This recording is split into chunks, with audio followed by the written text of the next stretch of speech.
আলাইকুম সুপ্রিয় শিক্ষার্থীরা, আশা করি সবাই ভালো আছো। গত ক্লাসে আমরা ইউনিট 7 লেসন 1 নিয়ে আলাপ করেছিলাম।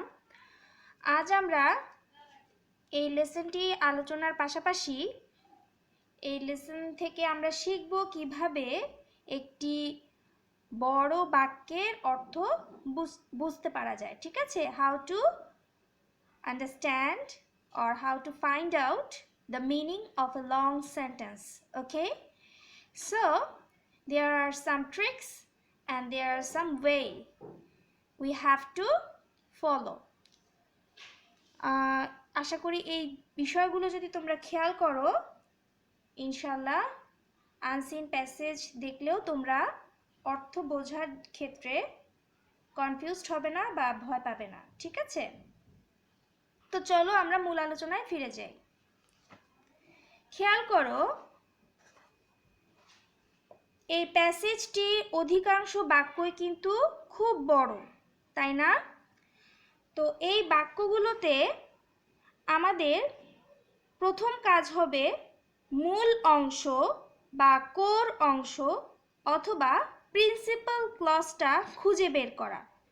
ঠিক আছে, কোনোভাবে যদি আমরা মূল অংশ, বাক্যের মূল অংশটা বা প্রিন্সিপাল ক্লজটা যদি আমরা খুঁজে পাই, তাহলে সেই বাক্যের অর্থগুলো ফাইন্ড আউট করতে অনেক সুবিধা হয়। ঠিক আছে, তো খেয়াল করো, এই বাক্যটিতে thousands of years ago the first pearl was probably discovered, এটা হচ্ছে মূলত বাক্যের মূল অংশ। ঠিক আছে, যে হাজার হাজার বছর আগে সম্ভবত প্রথম মুক্তাটি আবিষ্কৃত হয়েছিল, এটাই হচ্ছে এই বাক্যের মূল অংশ।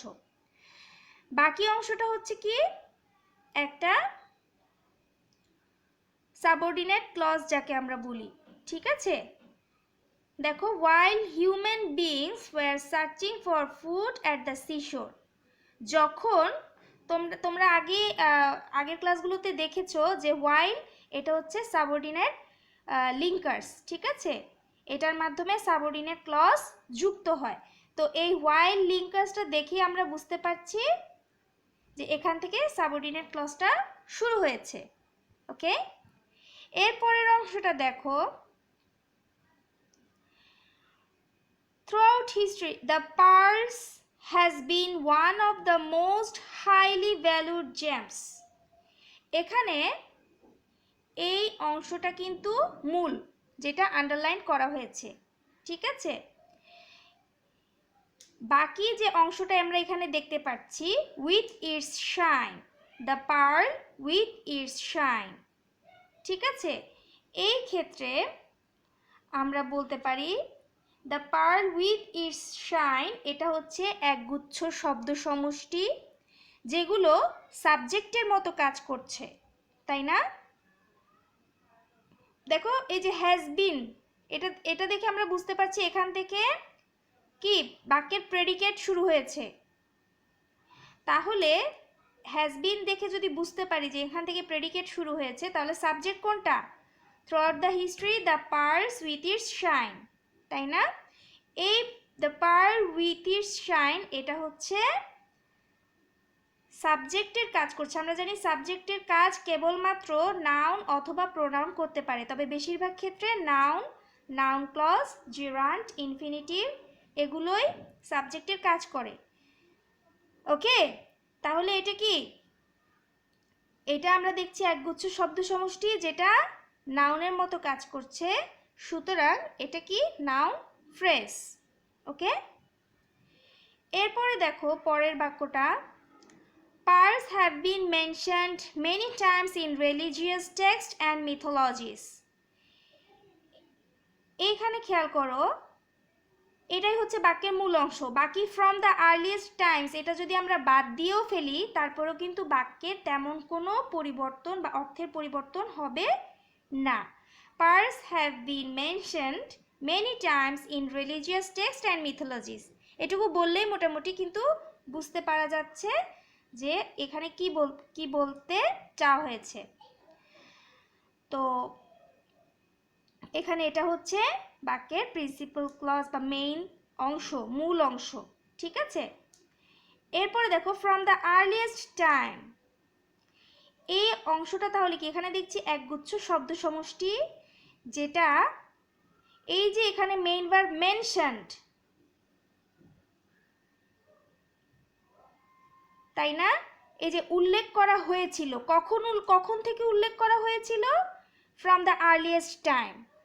এই যে ভার্বটা ছিল মেইন ভার্ব, এই ভার্বটাকে মডিফাই করছে কি, এই ফ্রেজটুকু, মানে এই শব্দ গুচ্ছটুকু। ফ্রেজ মানে কি, একগুচ্ছ শব্দ সমষ্টি।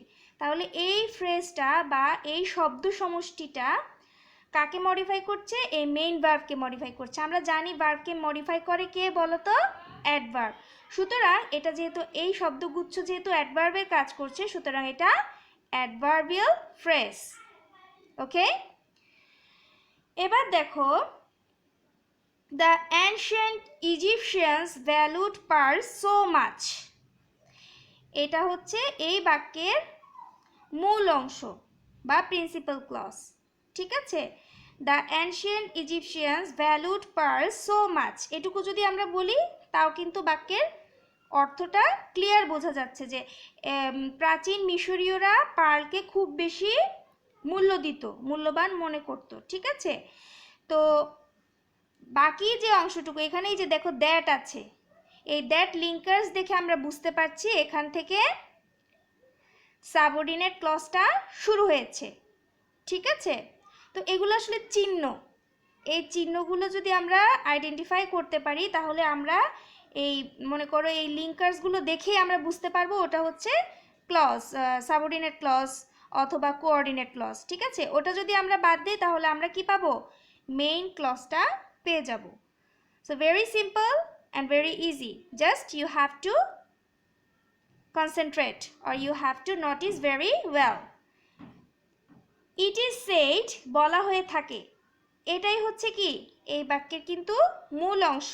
দেখো এখান থেকে দ্যাট দিয়ে বাকি অংশ শুরু হয়েছে, তার মানে এই পুরো অংশটা দেখো কত বড় বাক্য, একদম এই পর্যন্ত পুরোটাই কিন্তু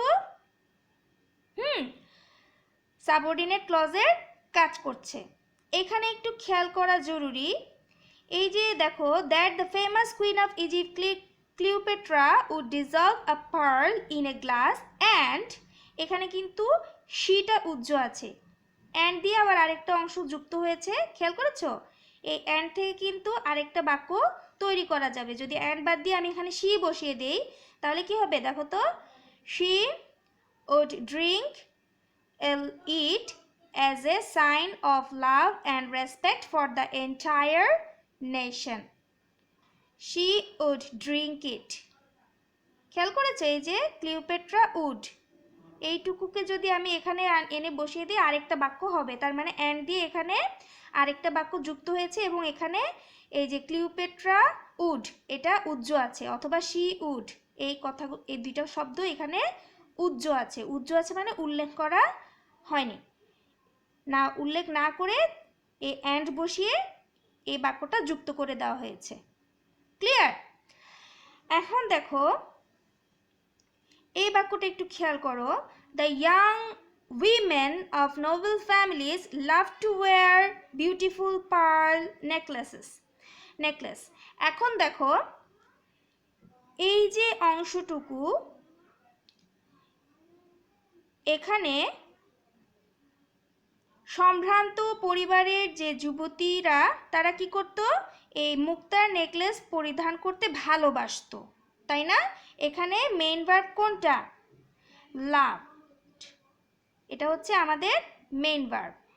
ঠিক আছে, তাহলে এই যে তারা এটা ভালোবাসতো বা এটা পছন্দ করত, এটা কোন সময় পছন্দ করত? অ্যাট দ্যাট টাইম, মানে বোঝানো হচ্ছে যে অতি প্রাচীন সময়কালে।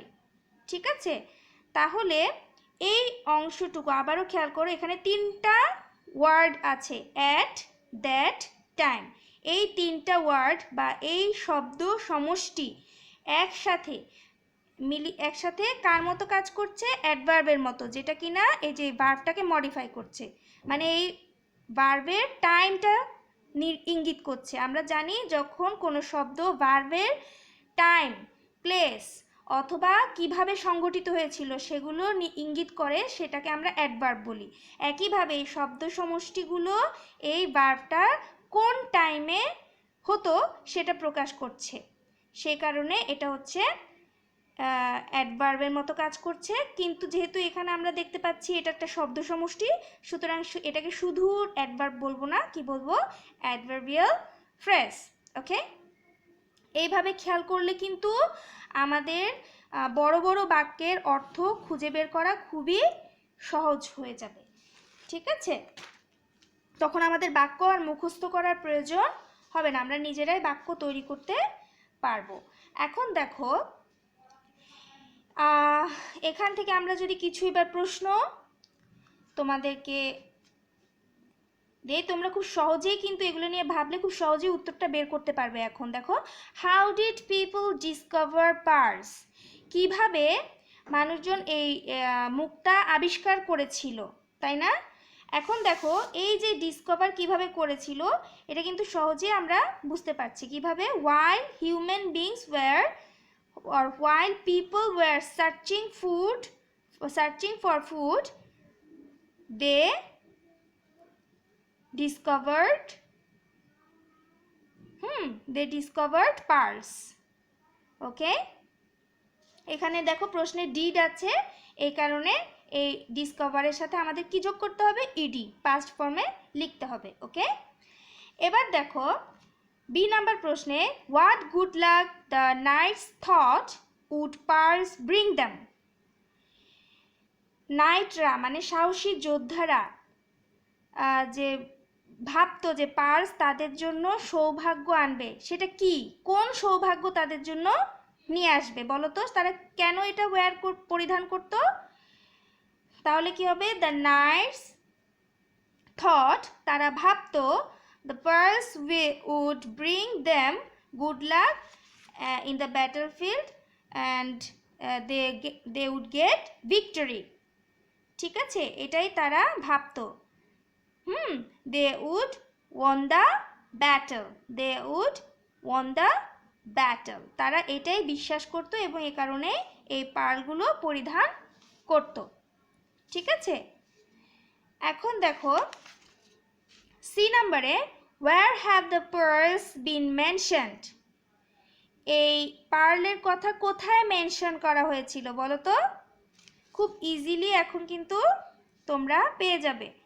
দেখো, the pearls have been mentioned in religious texts and mythologies. দেখো এখানে সাবজেক্ট হচ্ছে the pearls, তারপরে এই যে have been mentioned, the pearls have been mentioned, এখানে mentioned হচ্ছে main verb।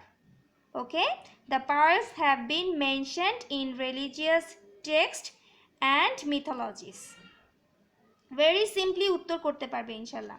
এরপরে দেখো, who was the queen of Egypt, Egypt বা মিশরের রানী কে ছিলেন বলো তো? ক্লিওপেট্রা। তাহলে এই হুয়ের জায়গায় শুধু ক্লিওপেট্রাটা বসিয়ে দিলেই উত্তর সাজানো হয়ে যাবে। Cleopatra was the queen of Egypt. Okay, so এই ছিল কিছু ওয়ে।